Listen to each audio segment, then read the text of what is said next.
Hello dear student, आज हम लोग कुछ खास सेंटेंस पढ़ने वाले हैं। तो सबसे पहला सेंटेंस क्या है? तो वो है एंड का उपयोग। ठीक है, क्या है? एंड का उपयोग। और दूसरा क्या है? ईदर आर का यूज। ठीक है, और तीसरा सेंटेंस हम लोग क्या पढ़ने वाले हैं? नाइदर नॉर का उपयोग। और चौथा सेंटेंस क्या है? एज वेल एज का यूज। ठीक है, तो हम लोग ये 4 प्रकार के सेंटेंस पढ़ने वाले हैं। सबसे पहले हम लोग पढ़ेंगे एंड का। ठीक है, तो क्या है? Use of and. ये दो या दो से अधिक सब्जेक्ट से जुड़ा होता है। ठीक है, सब्जेक्ट मतलब जो कार्य को करता है उसे हम लोग सब्जेक्ट कहते हैं। ये दो या दो से अधिक सब्जेक्ट से जुड़ा होता है, इसके बनाने का नियम है। ठीक है, और दूसरा क्या है? एक ही व्यक्ति या वस्तु को प्रकट करते हैं। जैसे कि जो दो सब्जेक्ट लिखा होता है, ये दोनों एक ही व्यक्ति या एक ही वस्तु को दिखाते हैं। ठीक है, तो चलिए हम लोग एग्जाम्पल के थ्रू इसे समझते हैं। तो यहाँ पे पहला एग्जाम्पल क्या है? फर्म के स्वामी और मैनेजर आज आ रहे हैं। यानी कि समझने की कोशिश करिएगा, जो फर्म के स्वामी हैं और जो मैनेजर हैं, ये दोनों क्या है? ये दोनों एक ही हैं। जो फर्म का स्वामी है वही मैनेजर भी है। ठीक है, और वे दोनों आ रहे हैं, मतलब वे आ रहे हैं। ठीक है, तो यहाँ पे क्या हो जाएगा? द फर्म के स्वामी को इंग्लिश में क्या बोलते हैं? प्रोपिएटर। क्या बोलते हैं? Proprietor.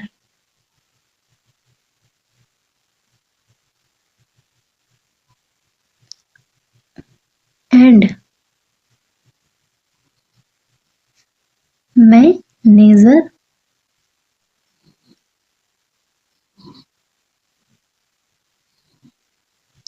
Of firm is, sorry बच्चों यहाँ थोड़ा जगह नहीं है, इज कमिंग हेयर टूडे। ठीक है, इज कमिंग हेयर टूडे। तो आपको समझ में आया कि जो फर्म के स्वामी है और ये जो मैनेजर है, वे दोनों क्या है? एक ही है। अब दूसरा एग्जाम्पल हम लोग देखते हैं, क्या है? घोड़ा तथा गाड़ी दरवाजे पर है। तो यहाँ पे क्या हो जाएगा? देखिए, जो घोड़ा और गाड़ी है ये दोनों क्या है? एक ही है। ठीक है, जिस जो आप लोग बैलगाड़ी पहले के जमाने में देखे होंगे ना, तो ये वही बता रहा है कि घोड़ा तथा गाड़ी। तो इसको इंग्लिश में क्या लिखेंगे? The horse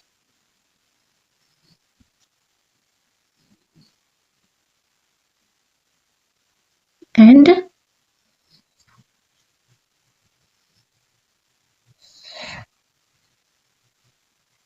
carriage is at the door। ठीक है, the horse and carriage is at the door. ठीक है, जो घोड़ा तथा गाड़ी है दोनों एक ही वस्तु को दर्शा रहे हैं। ठीक है, तो आपको समझ में आया एंड का यूज। तो चलिए अब हम लोग ईदर का यूज पढ़ते हैं। तो सबसे पहले हम लोग समझते हैं कि ईदर और का मतलब होता क्या है। तो ईदर आर का मतलब होता है या तो या। ईदर मतलब होता है या तो, और मतलब होता है या तो या। ठीक है, अब हम लोग इसको एग्जाम्पल में समझेंगे। या तो सरोज या तो सरोज ने या तो सुषमा ने मेरा बटुआ लिया। ठीक है, तो यहाँ पे क्या है? Either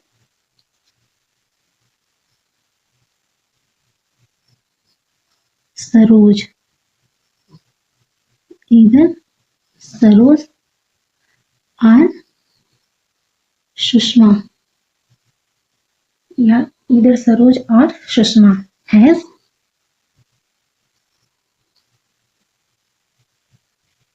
taken my purse. ठीक है, अब देखिए यहाँ पे क्या है? इसका एक रूल होता है, अगर जो सब्जेक्ट है, ये जो सब्जेक्ट है, अगर दोनों अगर सिंगुलर नंबर में होंगे, क्या होंगे? सिंगुलर नंबर में होंगे, तो यहाँ पे जो यहाँ पे हेल्पिंग वर्ब रहता है ना, ये एक वचन में लगता है। ठीक है, अगर सब्जेक्ट दोनों सिंगुलर नंबर का होगा तो हेल्पिंग वर्ब भी सिंगुलर नंबर का लगेगा।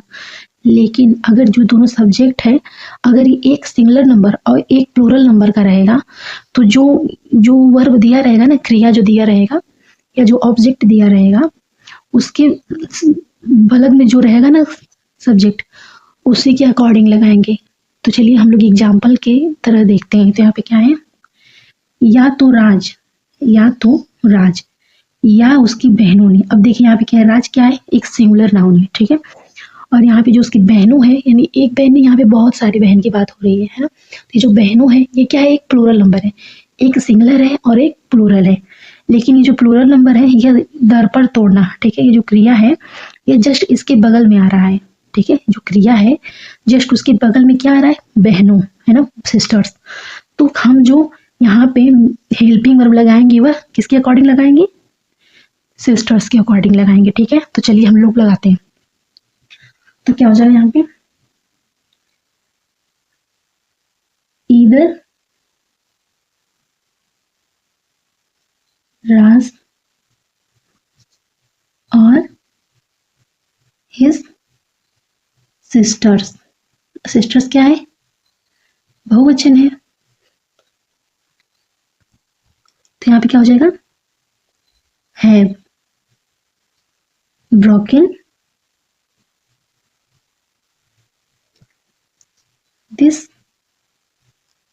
मिरर, ठीक है। यहाँ पे देखिए क्या है, यहाँ पे सिस्टर्स जो है बहुवचन है और ये क्या आ रहा है, क्रिया के बलग में आ रहा है।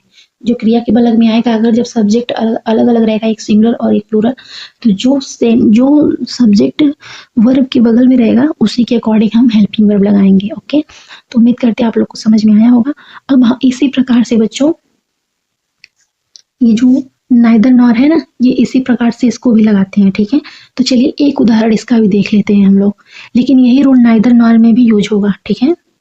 तो हम लोग एक एग्जाम्पल इसका देखते हैं।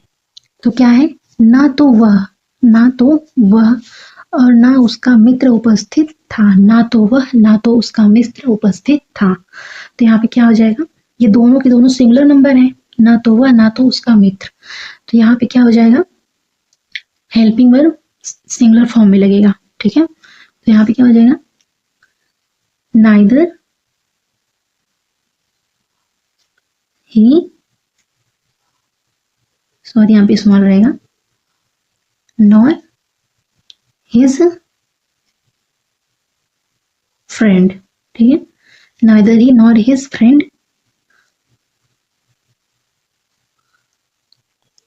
वाज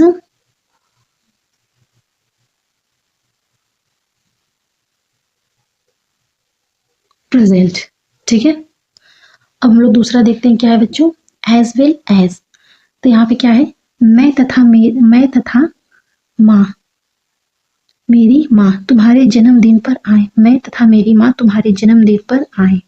देखिए बच्चों, तथा के लिए हम किसका प्रयोग करते हैं, एज वेल एज का। आप देखिए क्या है, आई एज वेल एज,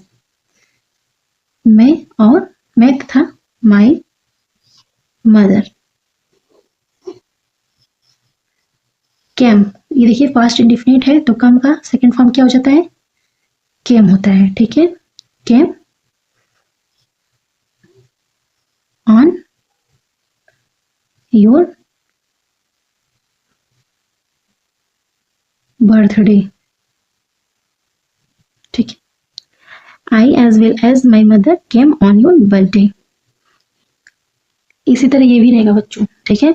अगर दोनों अगर सिंगुलर फॉर्म में है, ठीक है, तो यहाँ पे हम सिंगुलर ही लगाएंगे हेल्पिंग वर्ब। लेकिन अगर जो यहाँ पे जो क्रिया दिया रहता है उसके बगल वाला जो सब्जेक्ट रहता है, अगर वह प्लूरल रहेगा तो हेल्पिंग वर्ब प्लूरल लगेगा। यहाँ पे भी यही रूल है, ठीक है। अगर आपको वीडियो पसंद आया तो प्लीज हमारे चैनल को लाइक शेयर सब्सक्राइब करें, ठीक है।